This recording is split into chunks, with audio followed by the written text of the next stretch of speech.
Halo teman-teman, hari ini aku dan keluargaku pulang dari rumah nenek.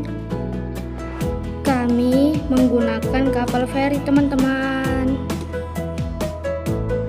Ini dia proses menaiki kapal ferinya teman-teman.